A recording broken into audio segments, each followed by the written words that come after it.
Father, let the words of my mouth and the meditations of my heart be made acceptable in thy sight. O God, you are our strength and our Redeemer. Bless us now in this preaching moment for your glory, Lord. Bless us now in this preaching moment for your glory. Let your word go forth, never ever to come back void, but accomplish the purpose for which it is sent. In Jesus' name, I do pray and give thanks. Let us all say together, amen. Amen. Turn with me to the book of James, but this time I want to go to the very first chapter. I'm going somewhere different than the early service. So the early service, we talked about a living faith. I encourage you to get that CD, DVD of that service. You all stay put over there on the instruments, and because I know none of y'all can move fast. And first chapter of James. First chapter of James. And I want to read the 2nd through the 8th verses. 2nd through the 8th verses.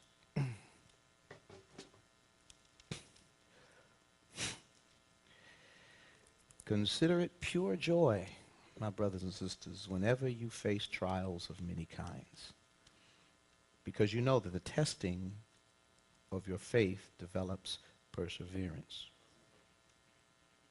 Perseverance must finish its work so that you may be mature and complete, not lacking anything.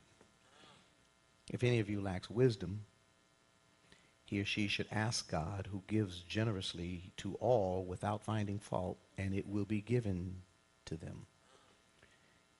But when you ask, you must believe and not doubt, because they who doubt are like a wave of the sea, blown and tossed by the wind. That person should not think they will receive anything from the Lord. He is a double-minded person, unstable in all that he does. The scripture as it is written. May the Lord add a blessing to the reading and the hearing of his most holy word. You may be seated in the presence of the Lord and each other. And as you take your seat, take your neighbor by the hand and say to them, neighbor, can the world take your joy? Turn to somebody else. This is worthy of a double dip. Look at somebody else. Say, friend, were you on time?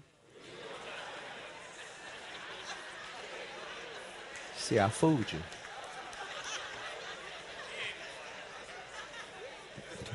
No, turn back to him and say, friend, whether you're on time or not, my question remains, can the world take your joy? And my subject for this service is a joy that can't be stolen. A joy that can't be stolen. As a little boy, cutting my teeth on the pews of Bethlehem Baptist Church, Tacoma, Washington, 1725 South I Street, where St. Joseph Hospital now has engulfed the neighborhood and long since pushed the church out. For small-minded trustees you couldn't trust, didn't have sense enough to buy all the land around them, and they got landlocked till they were squeezed out, always talking about we can't afford it, and the reality was they couldn't afford not to do it. Don't put small-minded people in power. They'll always kill vision. Tell you what you can't do rather than trust God for what is possible in God. That's a whole nother sermon. And that was back in the days where when you went to church, you got popped and pinched and smacked to sit still. They didn't have all these beautiful children's and youth services, and Awana back there is I want to go outside and play. I want to go to the bathroom. That was the only Awana we knew. And trying to get little kids who God just don't give long time attention spans and to sit still for a couple hours, it was a setup. take a little kid, 5 or 6 years old, make them sit through a 2.5 hour service. When you're ready to smack them as soon as they wiggled, it was a setup. And but back then, since there wasn't that kind of programming for us, at least not in our little churches, and not in Bethlehem and St. John and Calvary and Shiloh and all them churches down there and Morning Star, and I just decided I was going to pay attention. So I watched and I listened, and I one of the strangest things I used to hear them saying back then, singing, praying, saying, the pastor preached it, the choir sang it, the deacons prayed it. They would say, this joy I have, the world didn't give it to me. The world can't take it away. And to a child, that stuff just don't make no sense. It just, what do you mean this joy you have? Well, the world didn't give it, and the world can't take it away. I wanted to ask him, well, where'd you get it from? That was back in the days when children were to be seen and not heard. And they thought you was being disrespectful if you questioned adults. So you just hung around till you figured it out. And but I got bold when I was my late teens, and I asked one of the deacons. I asked Deacon Elias Jones, long since gone with the Lord. He had Alzheimer's, a vicious disease. It took his good mind and reduced him to a second childhood on the end of his life. But he used to take me out to caddy while he played golf. Paid me good. And I asked him, Deacon Jones, I said, what do y'all mean by this joy you have? The world didn't give it to you, and the world can't take it away. And I was frustrated with his answer, Deacon Sarah, because he said to me, boy, just keep on living. And he went on back to swinging his golf club. So I waited all them years to ask the question, and you're going to give me some ridiculous no answer. But you couldn't question adults back then. I just had to just keep on living. And so I've kept on living. And while I may still look like I'm in my 20s, amen. Bless the Lord. Amen. But being a few years north of 50, I have hung around till I figured it out. What it means, this joy that I have, the world didn't give it to me. The world can't take it away. It's a refrain that comes from the context of people who, in the words of Howard Thurman, their backs are against the wall. It's an affirmation of life in the midst of hard times. It's a hard time testimony there. It's the proclamation of people whose faith has been tried in the fires of life. It's not the language of novices, the recently converted, nor the converted but comfortable. It's the language of wearied pilgrims who got scar tissue on their knees because they've had to run the race on their knees, and scar tissue on their knuckles because they've had to climb the rough side of the mountain, sometimes holding on to wherever they could get a grip. It's the language of people who understood the spirit of Invictus, heads bloodied but unbowed. The whole book of James is written to hard time saints, people going through a hard time who know just how nasty life can be, how cruel and unfair this world could be. The world that has not given them a silver spoon in their mouth, but the back of their hand who have treated them like their lives don't matter, who don't have friends in high places, ain't connected in worldly terms, can't pick up the phone and call somebody who in turn can pick up the call and make a difference for them. Don't have advocates in the constellations of power and finance and political goings-ons. People who are crying in the wilderness, who sometimes life has made them feel like nobody knows the trouble they see. And maybe they say the book of James was written to hard time saints. Historically, it was written to Jewish Christians scattered throughout the lower Asia Minor, outside of Palestine, who were chased out by persecution to Christians.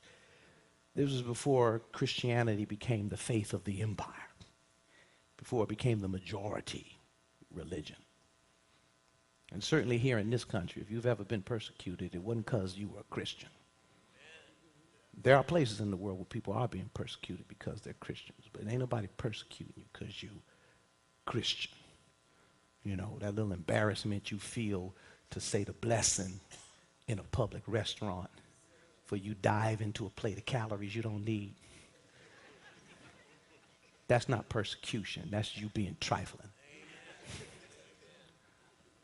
And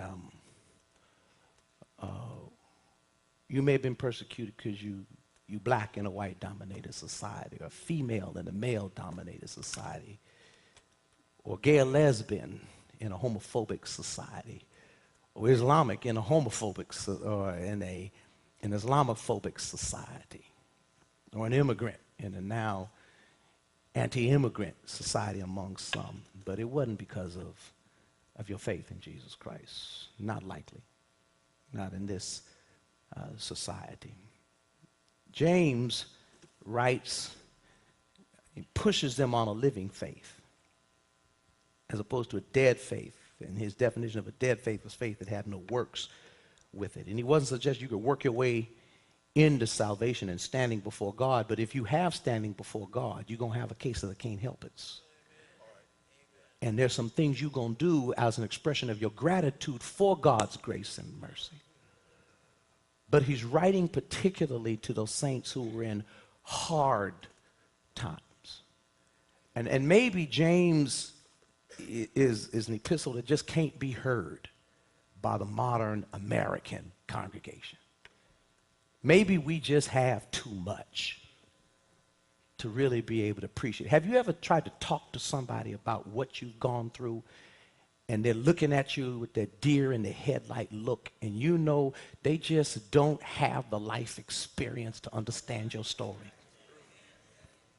Ladies, have you ever tried to articulate to men something that they just can't grasp? On this point, the very fact that they're men, they're just idiots on this point. Go on and say amen, because you call us that under our breath most of the time anyway.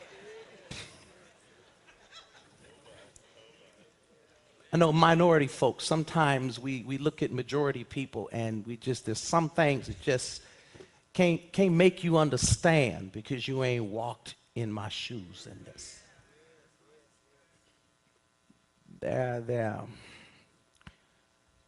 There's some gay and lesbian people who just can't make straight people understand some things. You don't know what it's like to wish God had made you different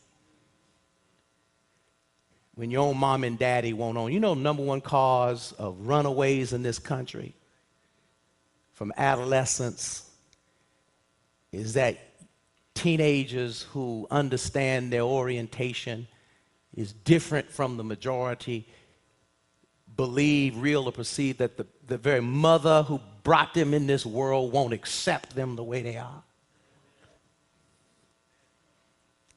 And they find refuge someplace else.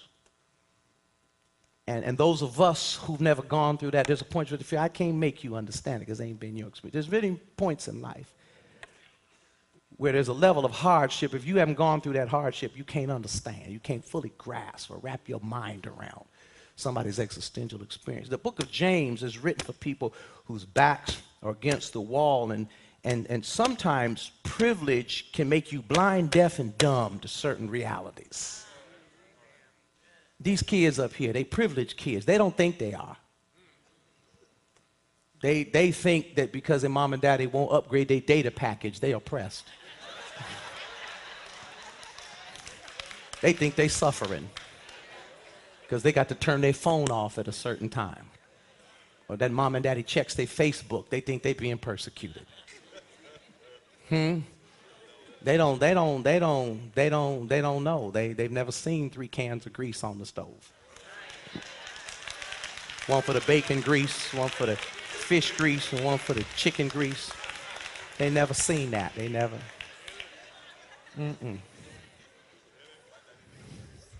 These privileged kids, they grew up on bottled water. They don't even know there was a time when folks said that you guys never pay for water. How many of you old enough to know when you said, we'll never, that was ridiculous. Who's going to pay for some water? Huh? They don't remember when you didn't buy water. How many of y'all remember when you left the playground and was thirsty or ladies got done playing some double dutch, and then you was on your way home and you cut through somebody's yard and you thought God himself would come when you saw a faucet outside or a hose in a yard, don't even know who them peoples was, and took turns putting your lips up to that faucet, getting you some water, the water coming in this side, dribbling down your face on that side. One after one, you put your lips on that same faucet. Come on, somebody. Drank from a hose. Didn't nobody get sick from lead pipes? People talking about lead poisoning. Now, apparently, we was immune to lead back then. You're like Superman. You're immune to lead. Come on, somebody. Rode our bikes without helmets. I don't recall nobody falling. Riding all in between the cars. They didn't even paint the crosswalks back then. You was on your own. Little kids on the handlebars while the big kids drove, and then somebody on the back. Three people on the same bike. Police officer said, have a nice day. Huh? Rode your bikes all day long. Mom and daddy wasn't worried about you. Wasn't nobody gonna abduct you. Your mama would have been demanding a ransom for them to bring you back. It was tough back then. It was different. You got beat up, schoolyard or playground. You went home, tell your mom and them about it. They didn't run up to the school, defend you. They looked at you. You better learn how to fight then. Huh? Then they took you out in the back. You were and slapped you up some more and said, "Put your hands up." Come on, somebody. You took some lickings till you learned how to give a licking. Now you think you're getting bullied because somebody say something mean about you online.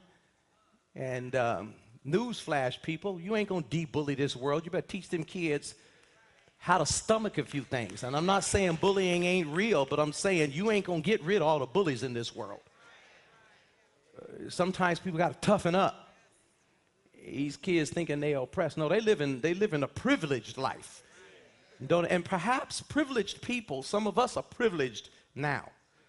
And sometimes privileged people don't have the ears to hear, the eyes to see, or the hearts to receive a message that's written in hard times for people in hard times. But there's people in this world who can hear James.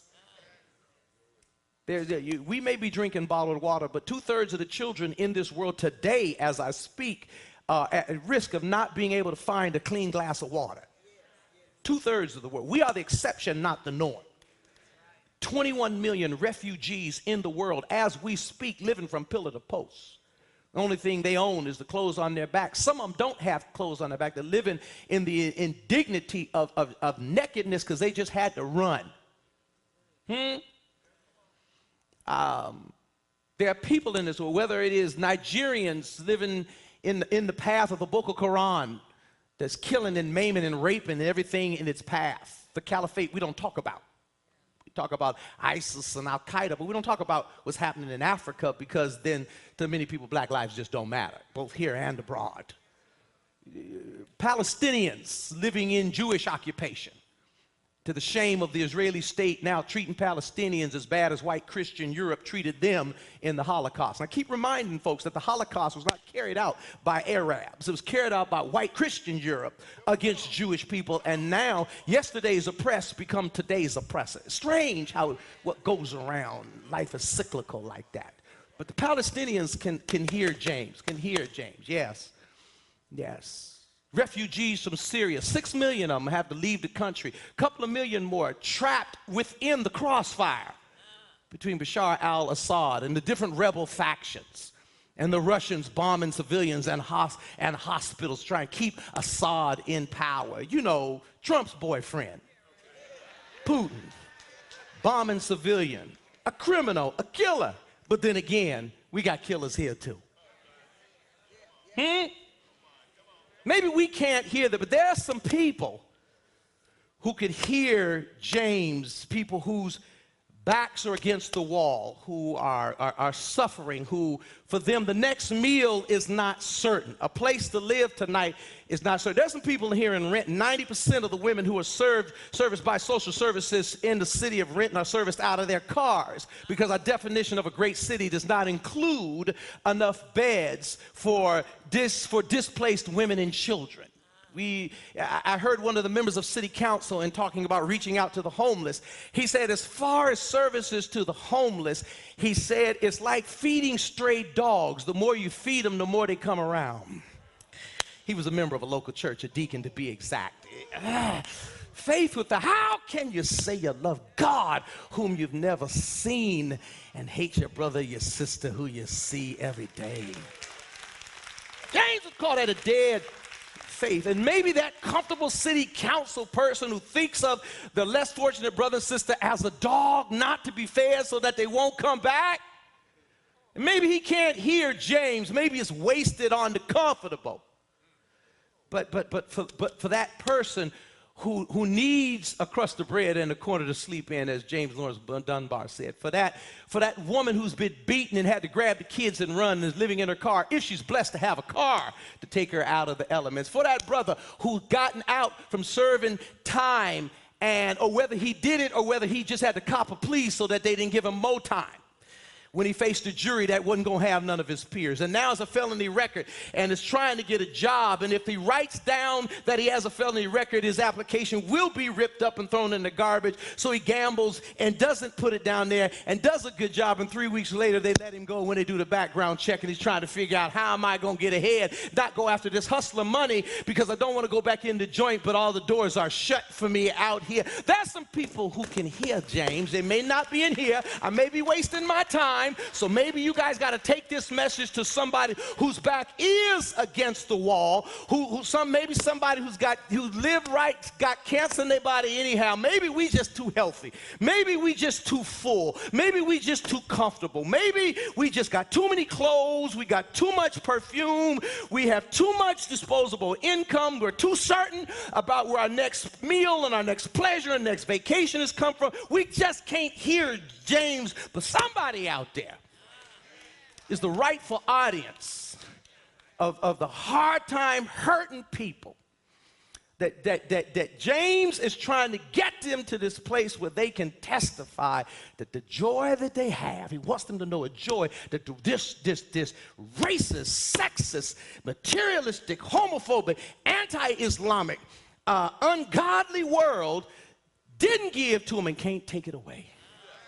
Because if your joy is rooted in how this world treats you, it's only a matter of time before it comes to collect it. I'm trying to help somebody in here. If your joy is rooted in your physical vigor, if your joy is rooted in your salary index, if your joy is rooted in the stability in your home, if your joy is rooted in your bubbling brown sugar still bubbling, if your joy is rooted in how well he treats you, if your joy is rooted in mommy and them not acting too crazy, if your joy is rooted in any comfort or bennies of this world, sooner or later life's gonna come to collect it. The question is, do you have a joy this world can't steal? That's the message James is saying to people for whom life is taking everything. Their home, their money, their health, their loved ones. These refugees, scattered people, running from the tyranny of Rome, running for people who hate Christians, just running, trying to make it, trying to stay one day ahead of hunger and persecution. You gotta know that as they lived in those refugee camps, that many of them died of diseases that we've long since put away from us. People who live in the destitution for food and water and at the same time unsanitary conditions. James, as one writer said, functions in the New Testament the way the book of Job functions in the Old Testament. It's the why book. People for whom life has come and taken everything except their life. And they're wondering why. Why? When they just can't make no sense out of what's happening. Job is the why book of the Old Testament, and James becomes the why book of the New Testament. Comfortable people don't ask why, because they ain't going through nothing. Nobody asks why when you bless. Lord, why'd you bless me with this good job? Stayed up all late last night. Can't figure out why I'm so healthy. We don't question good times and favor because we have nerve enough to feel like we're entitled to it. But when the night gets cold and life gets lonely and the body gets sick and the friends become few, then we ask why. James is dealing with people who life has stolen so much from them. Why is the question they ask every day. And James does what them people in Bethlehem did when I was a little child. They start talking crazy. When they said, this joy I have, the world didn't give me, the world can't take away. He's talking crazy here when he says in verse 2, consider it pure joy, my brothers and my sisters, whenever you face trials of many kinds, because you know that the testing of your faith develops perseverance. Perseverance must finish its work so that you may be mature and complete, not lacking anything. If any of you lacks wisdom, he should ask God, who gives generously to all without finding fault, and it will be given to him. Consider it pure joy when you face trials of many kinds. Consider it pure joy when you face trials. That's ridiculous. Consider it pure joy when you face trials. That's an overstating of the point to make the point. That's ridiculous to say to somebody who's going through hell that they ought to consider it pure joy until you stop, put a comma in there, and say why. Why should we consider it joy when you are going through the testing of your faith? And there's really, he's talking about trials in life. And James really wants us to understand here there is there's a by and by benefit, and there's a here and now benefit. There's another worldly benefit, and there's a this worldly benefit. Or to say there's an otherworldly affirmation here when we're going through things. The first things James wants us to teach us, how do we live with the nonsense and yet live? And to live it with joy. How do we live with the nonsense? Philosophers tell us that one of the things people need most is to be able to make sense of their suffering. That part of the very purpose of religion is to help us make sense of suffering. So when something goes bad, we want to know why. I've seen people who went to the prison to visit the person who had killed their loved one because they needed to ask them why. As if it's going to change anything, but I need to know why. Part of my ability to cope is to know why. A loved one passes, I want to know why. And you see that in the Old Testament where the people of Israel, when they were taken into persecution and into exile, that the prophets came along. People want to know, why is this happening to us? Why did our nation fail? Why were our cities invaded? Why are we now in bare captivity? And the prophets come along to answer the question and say, well, you didn't obey God's covenant. And they say, oh, okay, I get it now. We brought this on ourselves. And in some sense, even though the answer was negative, it helped them understand so that they could cope, because there's meaning. We will go to great lengths to assign meaning, but James wants us to understand sometimes there is no sense to be made of suffering. And sometimes in our quest for meaning to the nonsense in life, we come up with cheap trivializations, oversimplifications for the sake of meaning. Say things when somebody died. Oh, God wanted another flower for his garden, so he plucked your mother or your sister or your brother. We want to help them out so they can make sense out of why somebody had a sudden heart attack or someone got a virulent strain of cancer that took them in the prime of their life when other people smoked like a chimney stack and they were careful for their health, and then some virulent strain of cancer cut them down, and you want to make sense of it. And somebody come along and say, God needed another flower for his garden. As one lady told me when a man told her that, she said, why the hell God got to come and take my mama? God could have made flowers of his own. Silly, trivialized answers for sake of meaning. Don't think our slave foreparents dragged away from motherland and country across the sea, the river that had no banks. Don't think people have been abused and scorned. Don't think women who've been raped and abused. Don't think people who have been born with birth defects haven't asked the question, why? And sometimes there is no sense to be made. And James wants us to understand that one of the things that faith needs to do for us is teach us how to deal with the nonsense and yet live, how to live with life's unanswered questions and yet live. And accept that in this life there will be no explanation. Can we live without an explanation without getting bitter? Can we live without an explanation and not give up on God? Can we live without an explanation and not get mad with everybody? Can we live without an explanation, not wake up every day with a chip on our shoulder? That's the question. When life comes taking everything, will it even take your joy? Charles A. Tidley, born in 1851, his father was a slave, his mother was free. And he would become self-educated, self-taught. He would become the pastor of the first mega church in America, 8,300 people in Philadelphia in the 1920s and 30s. Whoa, literally a couple of thousand hymns. A man was born into slavery. Father was a slave. Mother was free. Born 1851. And to sprawling masses of Southern transplant who came up north to escape the withering injustice of the South in the 20s and the 30s, and segregated America in the South, de facto segregated in the North. And yet he wrote to them songs like By and By. We're often tossed and driven by the restless sea at times. See, this ain't comfortable Christians. Somber skies, howling tempests oft succeed a bright sunshine. But in that land of perfect day, when the mists have rolled away, we'll understand it better by and by.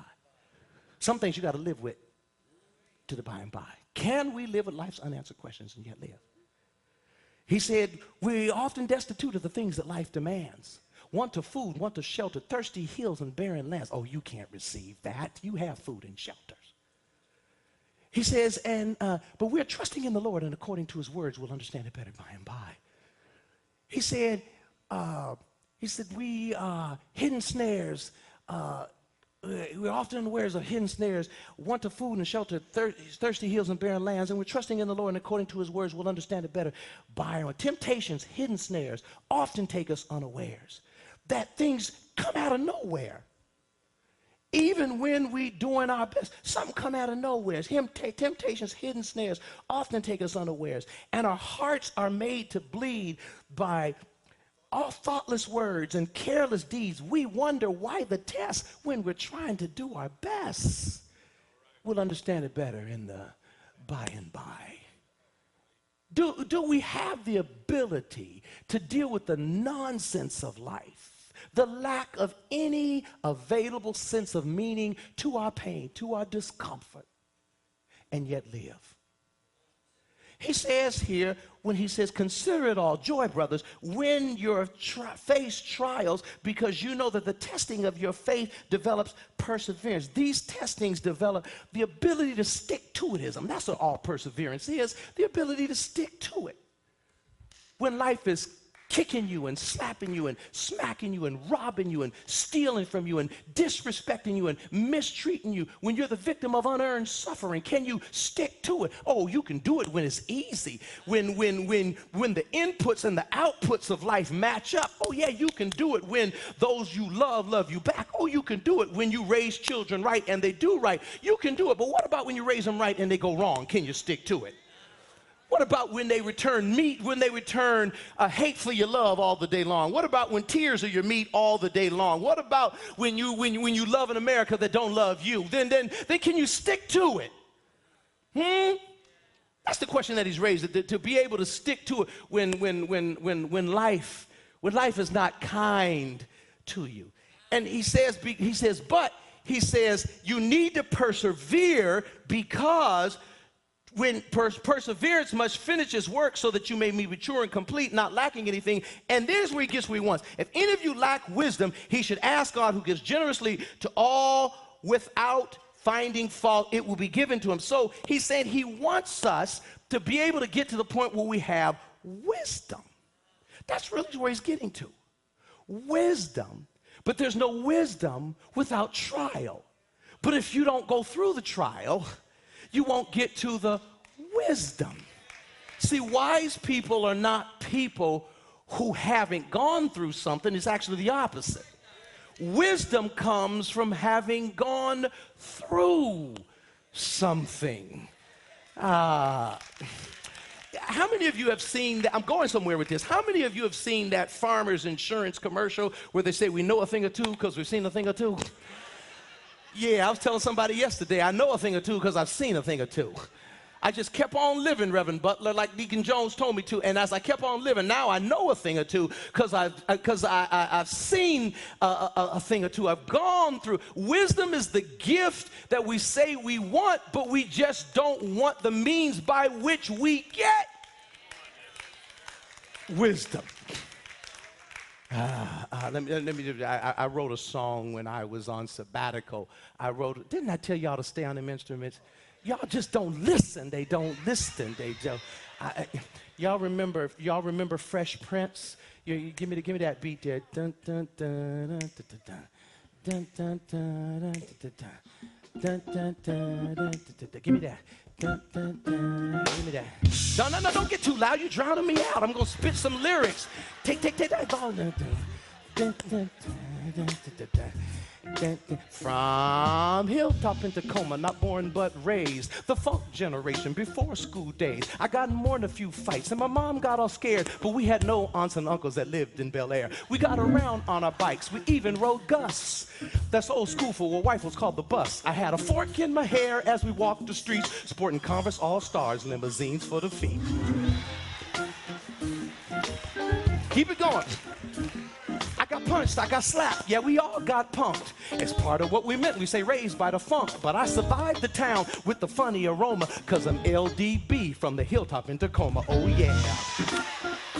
Top of the world, baby, center of the known world. Keep it going, listen. I've been around the block a time or two, and I learned some hard lessons from that old school. Seen civil rights and all the side chatter, Osama bin Laden to the Black Lives Matter. I can't tell you what life's all about, but if you get knocked down, just don't be knocked out. See, I survived the town with the funny aroma, cause I'm LDB, Hilltop, Tacoma, I'm out. Top of the world, baby. Where my contract? Stop. Listen. And don't nobody steal that because I'm going platinum with it. But I've been around the block a time or two, learned some hard lessons from the old school. Listen, I know a few things because I've seen a few things. The old folks used to say, if I never had a problem, I wouldn't know that God could solve them. He says, you got to persevere to get the wisdom. Wisdom is the thing to get excited about. You ain't going to know nothing if you don't go through something. 1964 National Democratic Convention, Bobby Kennedy stood up and he said, and talking about reflecting on the death of his brother, he said, pain that cannot forget. He reached back to the golden age of Greek philosophy and quoted the words of Onkeles. He said, pain that cannot forget falls drop by drop onto the ground until in our despair, by the awful grace of God cometh wisdom. Awful grace of God. The difference between grace and mercy is you being spared a bad thing that you do deserve. But grace is you being given a good thing that you don't deserve. Let me say that again. Mercy is when you're spared a bad thing that you do deserve. But grace is when you're given a good thing that you need but you don't deserve. And wisdom is a grace that you need, you don't deserve. But the only way to get grace is to go through, get wisdom is to go through some of the awful circumstances of life. You know a thing or two because you've seen a thing or two. And he's saying to this crowd, he's not saying God is making you suffer. He's making bad things happen so that you can get, that's not what he's saying. That's not what he's saying. He's saying, Paul said it in Romans when he said, all things work together for the good of them that love God and are called according to his purpose, for whom he did foreknow, he did predestinate to be conformed to the image of his son, that he might become the firstborn among many brethren. And whom he did foreknow, he did call. Whom he did call, he did justify. Whom he did justify, he did glorify. So what shall we say to these things? If God be for us, who can stand against us? But when he says all things work, he doesn't say all things. It really is saying in all things, God works together for good. And it is really saying here, God didn't have to take your mama to put another flower in his garden, but if your mother is taken, if you're going through that birth defect, if you have suffered that divorce, if you have gone through that trial in this world, then he's saying that you should make sure that something good comes from it. Larry Fitzgerald lost his mother to breast cancer. He has since been devoted to a life of spending millions of dollars in breast cancer research and education for women, though he's a man, so that nobody else has to lose their mother or their daughter or their sister to breast cancer. Did God take his mother so that he would get involved in the breast cancer movement? No. But since he lost his mother, if I'm going to lose my mother, I want to make sure something good comes from it. That's what it's. If you had to go through that, if you had to be violated, God doesn't allow you to be violated so that you become a counselor for violated women. But if you went through it, why go through it and let nothing good come of it? If you've been hungry, why go through the experience of hunger and not work to eliminate hunger? If you've been discriminated against, why endure discrimination and not spend your life fighting discrimination? If you've gone through something that caused you to ask God why, and you've got to live with an unanswered question, while you're living with a question that won't be answered till the next life, you ought to spend the rest of this life making sure that you do something with that pain.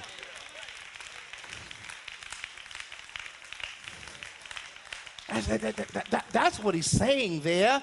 He says that God will give you wisdom if you ask him, but be careful what you ask for. Be careful what you ask for. See, what he's saying, Janae, is that there's some songs you won't be able to sing until God breaks your heart, till life breaks your heart. Because then it's what you bring to the song that will bring deliverance to other people who's going through something and who felt the grace of God coming through the power of your song because you gave a testimony and not a testimony. I told Alex recently, we're going over a sermon he was going to preach. I said, have you lived through anything remotely to this text you about to preach? He said, no. Then I said, that's not your sermon to preach. There are some sermons I can preach today. At 55 years old, 30 years in the church, gone through hell and high water more than a few times in my life, been talked about like a dog, in letters, in person, online. There's some things I can preach about today because I know a thing or two, because I've been through a thing or two. Couldn't preach it at 25, couldn't preach it at 35, couldn't preach it at 40, but I know what I know. If I had never had a problem, I wouldn't know God can solve. Some things I can stand and preach flat-footed now. Some things you can talk, you can sing now. Some things you can testify now. Some things you can look a woman straight in her eyes and say, baby, it'll be all right. That man may have left you, but you still got reason to get up in the morning because you've seen a thing or two. Somebody lied to you. Somebody left you. Somebody betrayed you. And if somebody lied to you, betrayed you, or broke your heart, you ought to do something with that. Come on, somebody. You know a thing or two because you've seen a thing or two. And James has the nerve to say, count it all joy. Because, Lord, if you have positioned me to be an expert on certain kinds of trials and tribulations, then I'm standing here in my expertise. I'm not standing here today because I got a degree from Colgate Rochester Divinity School. I'm not standing here today because I got a degree from United Theological Seminary in Dayton, Ohio. I'm not standing here today because I've got an earned degree from the University of Puget Sound. I'm not even standing here today because I successfully made it through the wild ways of Lincoln High School, class of 1979. I'm standing here today because if it had not been for God on my side, because he met me in my midnight hours, because I've been knocked down, almost knocked out, ripped apart, heartbroken.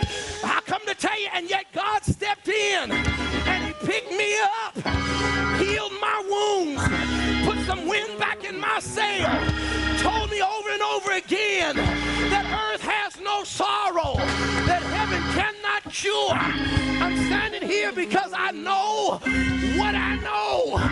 What I know. I know that God for you is more than the world against you. Have I got a witness? I know that weeping may endure for a night, but joy comes in the morning. I know that you got to run this race on your knees. Have I got a witness? I know that if you keep on praying, God will keep on giving you strength. I know that God can do more for you than the world can do against you. I know he's an ever-present help in a time of trouble. I know he's a friend that sticks closer than a brother. I know ain't no sin his blood cannot cover. I know he can change you, rearrange you, remake you, reorder your steps. I know he can make a new man out of you. Have I got a witness? I know he can open doors that no one can shut and shut doors that no man can open. I ain't drove down your street, so let me keep driving. I know he can pick you up and turn you around, set your feet on Holy Ghost ground. I know he's a friend that sticks closer than a brother. I know there's no friend like the lowly Jesus. None else can cure all your soul's diseases. Have I got a witness? Look at your neighbor and say, neighbor, I know a few things because I've seen a few things. And tell them, I know what I know. Tell somebody, I know what I know. I know what I know. Say yeah. Say yeah. Say yeah. Say yeah. Say yeah. Hi.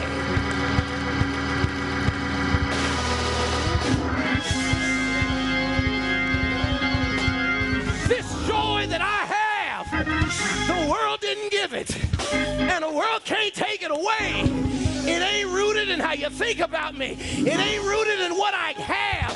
It ain't rooted in what I don't have. It's rooted in what God has done for me.